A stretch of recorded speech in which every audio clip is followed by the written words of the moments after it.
কোরআনের সাথে বিজ্ঞানের তুলনাকে আমি কোরআনের অপমান মনে করি। তবে এই জন্য আমরা বিজ্ঞানের তুলনা কোরআনের সাথে দিতে যাই না। তবে বিজ্ঞান বলতেছে যে আজকের পৃথিবী যত হাজার কিলোমিটার গতিতে ঘুরতেছে, পৃথিবী ঘুরে যত হাজার কিলোমিটার গতিতে ঘুরতেছে, শূন্যের এই পৃথিবী যত হাজার কিলোমিটার গতিতে ঘুরতেছে, এই পৃথিবীকে যদি আল্লাহ 1 সেকেন্ডের জন্য থামিয়ে দেন, তো এই পৃথিবীর গায়ে যত বিল্ডিং, যত পাহাড়, যত মানুষজন বসবাস করতেছে, এই ঘুরন্ত পৃথিবী 1 সেকেন্ডের জন্য থেমে গেলে পৃথিবীর হিমালয়, পাহাড়, মানুষজন, 100 তলা বিল্ডিং সব অত হাজার কিলোমিটার গতিতে আসমানে উঠতে থাকবে। এটা বিজ্ঞান বলতেছে।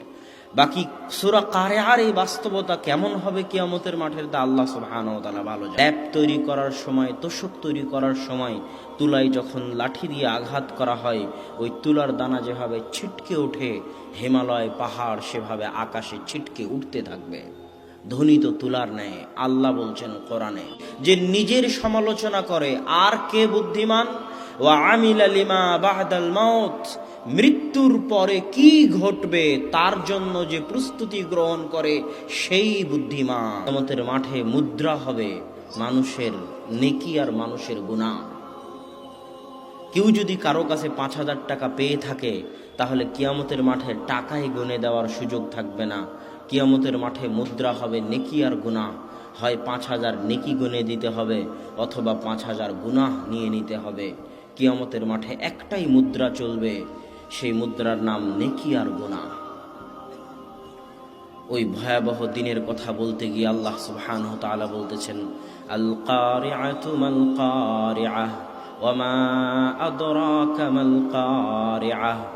কারিআ শব্দের শাব্দিক অর্থ হচ্ছে দেওয়ালে বাড়ি দেওয়া, দরজায় আঘাত করা, কড়াঘাত করা।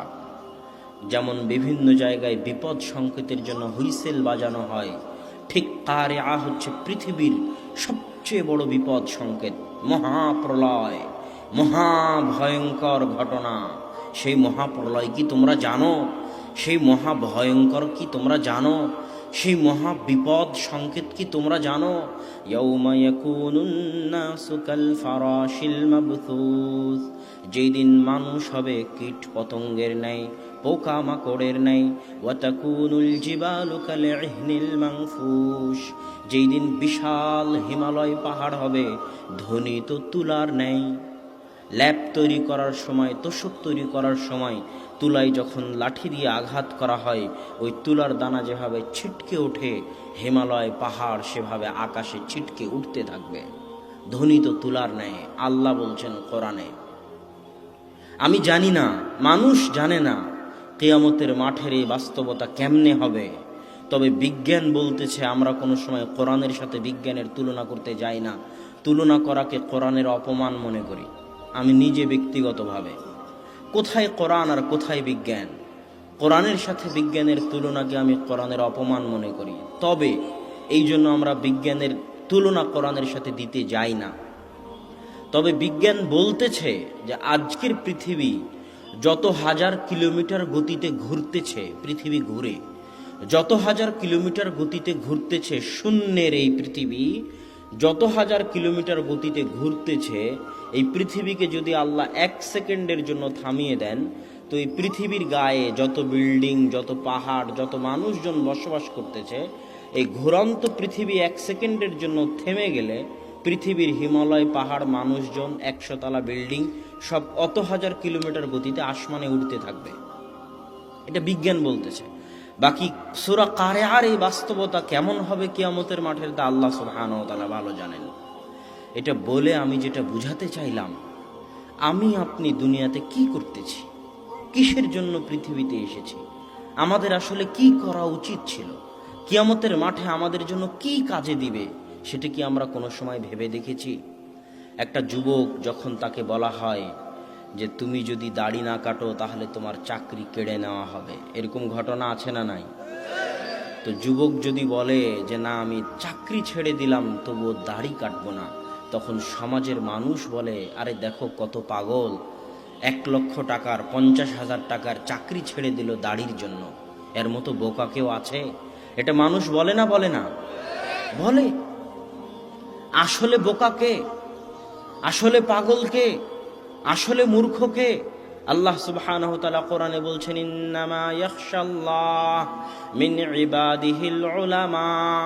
কিয়ামতের দুনিয়ার মধ্যে আল্লাহ সুবহানাহু ওয়া তাআলাকে সবচাইতে বেশি ভয় করে, সবচাইতে বেশি পরহেজগার কারা? আল্লাহ বলছেন, যারা জ্ঞানী, যারা বুদ্ধিমান, যারা চালাক।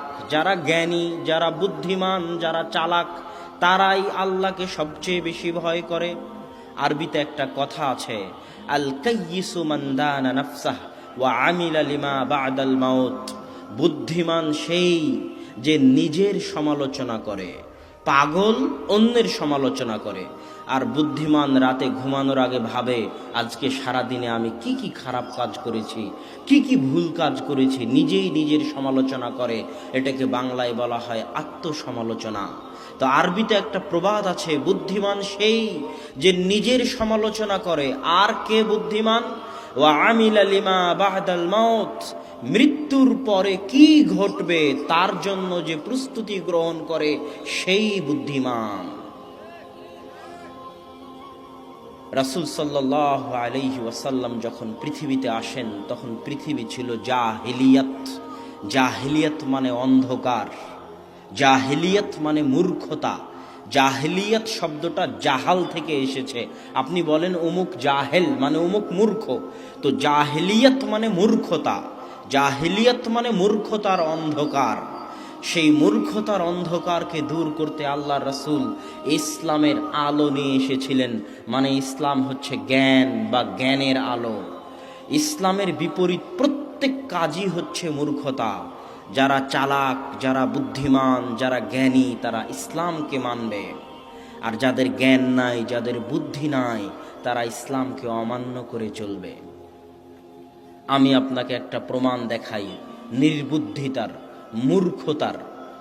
কয়েকদিন আগে 31st নাইট গেল না? এরকম শত যুবক আছে যারা 31st নাইটে আনন্দ করেছে। এই যুবকদের উদাহরণ দিয়ে বলি, তাদের নির্বুদ্ধিতার প্রমাণ দিয়ে বলি। মানুষ পৃথিবীতে, আমি যদি আপনাকে জিজ্ঞেস করি আপনি কোথায় বসবাস করেন, আপনি বলবেন যে আমি দিনাজপুরে থাকি। আপনি আমাকে জিজ্ঞেস করলে আমি বলবো আমি রাজশাহীতে থাকি। অথচ সত্য কথা হচ্ছে, বাস্তব কথা হচ্ছে, আমরা কেউ রাজশাহীতেও থাকি না, আমরা কেউ দিনাজপুরেও থাকি না, আমরা কেউ বাংলাদেশেও থাকি না। আমরা আল্লাহ সুবহানাহু তাআলা যে সময় সেট করে দিয়েছেন, মহাকাল, মহাসময়, এই মহাসময়ের একটা নির্দিষ্ট জায়গায় আমরা বসবাস করি। কথা যদি বুঝাতে না পারি তাহলে আমি ব্যর্থ। আমার জন্ম 1993, আমার মৃত্যু আল্লাহ লিখে রেখেছে। মানে 1993 থেকে আমার মৃত্যু পর্যন্ত যে সময়টা, এই সময়টার মধ্যে আমি বসবাস করি। এই সময়টার মধ্যে আমি চাইলে সৌদিতেও থাকতে পারি, আমি চাইলে বাংলাদেশেও থাকতে পারি, আমি চাইলে ভারতেও থাকতে পারি, কিন্তু আমার থাকার জায়গা এই সময়। যেই দিন আল্লাহ আমাকে দুনিয়াতে পাঠিয়েছে, ওই দিন একটা টাইম মেশিন স্টার্ট হয়ে গেছে। আমার জীবন থেকে প্রত্যেকটা সময়, সেকেন্ড যখন পার হচ্ছে, তখন আমার ওই সময়টা কমতেছে কমতেছে। যেখানে গিয়ে আমার এই টাইম মেশিন থেমে যাবে, সেটা কাছে চলে আসতেছে, নিকটে চলে আসতেছে, অতি নিকটে চলে আসতেছে। পরীক্ষার হলে এসএসসি পরীক্ষা শুরু হবে 3রা ফেব্রুয়ারি। পরীক্ষার হলে 3 ঘন্টার সময় থাকে, 4 ঘন্টার সময় থাকে। একটা একটা করে ঘন্টা যখন শেষ হয়, তখন যদি কোনো ছাত্র আনন্দ করে, এই আনন্দে যে যাক একটা ঘন্টা শেষ হলো, আর মাত্র 1 ঘন্টা বাকি আছে, যাক 30 মিনিট শেষ হলো, আর মাত্র 10 মিনিট বাকি আছে। যদি কোনো ছেলে পরীক্ষার হলে বসে এরকম আনন্দ করে, তাকে আপনি পাগল বলবেন না কি বলবেন? জোরে বলেন, সে কি? মূর্খ। ওই শিক্ষার্থী যে পরীক্ষার হলে বসে থেকে সময় শেষ হওয়ার কারণে আনন্দ করে, সে যত বড় মূর্খ, যারা 31st নাইট উদযাপন করে তারা তার চাইতে বড় মূর্খ। এই জন্যই তো আব্দুর রাজ্জাক বিন ইউসুফ বক্তব্যে বলেছে, তোমার অক্সফোর্ড বিশ্ববিদ্যালয় থেকে পাশ করে আসা পিএইচডি ডিগ্রিধারী প্রিন্সিপাল আর বিচারপতি আর শিক্ষামন্ত্রীকে যদি জাহেল প্রমাণ করতে না পারি, তো জাতির সামনে বক্তব্য দিব না। এটাই বাস্তব। ইসলাম বিরোধী প্রত্যেক কাজই হচ্ছে মূর্খতা। পার্থক্য এতটুকু, চিন্তা করার শক্তি মানুষের নাই। বুঝার শক্তি মানুষের নাই। সে শিখেছে ঠিকই, কিন্তু আসল জিনিস এখনো শিখেনি, আসল জ্ঞান এখনো অর্জন করেনি। সম্মানিত উপস্থিতি, বলছিলাম পরকালের সেই ভয়াবহতাকে সামনে রেখে দুনিয়ার এই সংক্ষিপ্ত জীবনে আমি আপনি কি করতেছি? আমি আপনি কি বুদ্ধিমত্তার পরিচয় দিচ্ছি, না আমি আপনি মূর্খতার পরিচয় দিচ্ছি? আমাদের বুদ্ধিমত্তার পরিচয় দেওয়া উচিত, এখনই হিসাব করা উচিত, এখনই চিন্তা ভাবনা করা উচিত যে আমার কিছু নিয়ে যাওয়া উচিত পরকালের জন্য, আমার কিছু সংগ্রহ করা উচিত পরকালের জন্য। যে ছেলে মেয়ে আমি মানুষ করতেছি তারা কিয়ামতের মাঠে আমার কোনো কাজে দিবে না, তারা আমাকে রেখে পালিয়ে যাবে। একমাত্র আমার আমল নামাই কিয়ামতের মাঠে আমার কাজে দিবে। আপনাকে আর একটা জিনিস জানিয়ে রাখি, সেটা হচ্ছে আপনি ভাবতে পারেন, অনেকেই ভাবে আল্লাহ কোরআনে বলছে দান করো আমার রাস্তায়। তখন ইহুদিরা বলেছিল মুহাম্মদ সাল্লাল্লাহু আলাইহি ওয়াসাল্লামের আল্লাহ ফকির হয়ে গেছে, তাই মানুষের কাছে দান চায়। নাউজুবিল্লাহ। তো আমিও আপনাকে বলতে পারি দান করেন। আজকে সমাজ কল্যাণ পরিষদ যারা আয়োজন করেছে, বক্তব্যের শেষে, আমার বক্তব্যের শেষে তাদের জন্য দান করবেন, এটা আমিও বলতে পারি বা বললাম আল্লাহর রাস্তায়। তো আপনি ভাবতে পারেন আমার পকেট থেকে আমি টাকা দিয়ে দিচ্ছি, এতে তো আমার লস হচ্ছে, এটা আপনি ভাবতে পারেন, কিন্তু বাস্তবতা হচ্ছে এর উল্টা। আল্লাহ সুবহানাহু ওয়া তাআলা কোরআনে যেখানেই দানের কথা বলেছেন সেখানেই বলেছেন ওয়া মিম্মা রাযাকনাহুম ইউনফিকুন। মানুষ, তোমার টাকা আমি দান করতে বলিনি, কেননা তোমার পকেটে যে টাকা আছে এটা তোমার টাকা, এটা আমি আল্লাহ কোনোদিন বলিনি যে এটা তোমার টাকা। কোরআনে আল্লাহ কোনোদিন বলেইনি যে আপনার পকেটে যে টাকা আছে, আপনার যে 10 বিঘা জমি আছে এটা আপনার। সারা কোরআন খুঁজলে পাবেন না। আল্লাহ সব জায়গায় বলেছে ওটা আমার, আমি তোমাকে দিয়েছি। কথা মনে হয় বুঝতে পারেননি? বাস্তবে এটা আল্লাহর। পৃথিবী যখন আল্লাহ সৃষ্টি করেছিল তখন এই জমির মালিক ছিল আল্লাহ। 100 বছর একজনকে খেতে দিয়েছে, 20 বছর আর একজনকে দিয়েছে, 60 বছর আর একজনকে দিয়েছে, 40 বছর আর একজনকে দিয়েছে। বংশ পরম্পরায় আস্তে আস্তে আপনি এখন 40 বছর ভোগ করতেছেন আল্লাহর সেই জমি। সেটা কি আপনার? এটা আল্লাহর। ঠিক আপনার পকেটে যে টাকা আছে ওই টাকাও হাত ঘুরতে ঘুরতে ঘুরতে ঘুরতে আল্লাহ আপনার কাছে পাঠিয়েছে, ওই টাকার মালিকও আল্লাহ। এই জন্য কোরআনে সব জায়গায় আল্লাহ বলেছে আমি তোমাকে যে রিজিক দিয়েছি, মানে তোমার মানি ব্যাগে যে টাকা আছে ওটা আমি আল্লাহ রিজিক দিয়েছি, তোমার যে জমি আছে ওটা আমি আল্লাহ রিজিক দিয়েছি, ওখান থেকে আমার রাস্তায় ব্যয় করো। তবে একটা কথা মনে রাখিও, তুমি আবার এটা ভাবিও না যে আমি তোমার ওই টাকার মুখাপেক্ষী, এটা ভাবিও না। কুল হুয়াল্লাহু আহাদ আল্লাহুস সামাদ। আল্লাহ হচ্ছেন এক, আল্লাহ হচ্ছেন মুখাপেক্ষীহীন। মানুষ চলতে ফিরতে 24 ঘন্টায় মুখাপেক্ষী, মানুষ চলতে ফিরতে 24 ঘন্টায় মুখাপেক্ষী। মানুষ খাদ্য না খেলে বাঁচতে পারবে না, মানুষকে সকাল সন্ধ্যা রাতে দিনে 3 বার খেতে হয়। মানুষ না ঘুমালে বাঁচতে পারবে না, মানুষকে সুস্থ থাকতে হলে ঘুমাতে হয়। এই যে আজকের প্রোগ্রামটা হয়েছে, একজন ব্যক্তি একাই এই প্রোগ্রাম আয়োজন করতে পারবে না। মানুষ 1 সেকেন্ড একাই চলতে পারবে না মানুষের সহযোগিতা ছাড়া।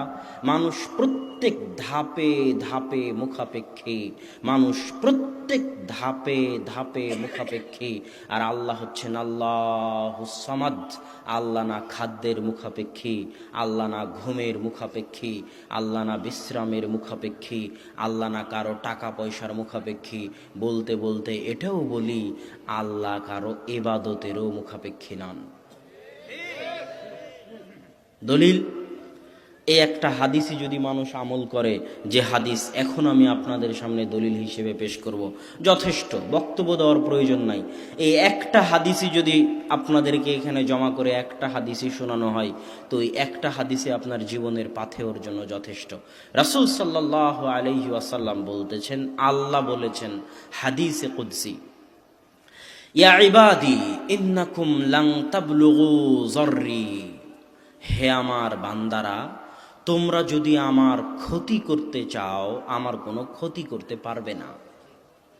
হে আমার বান্দারা, লান তাবলুগু নাফঈ, তোমরা যদি আমার কোনো উপকার করতে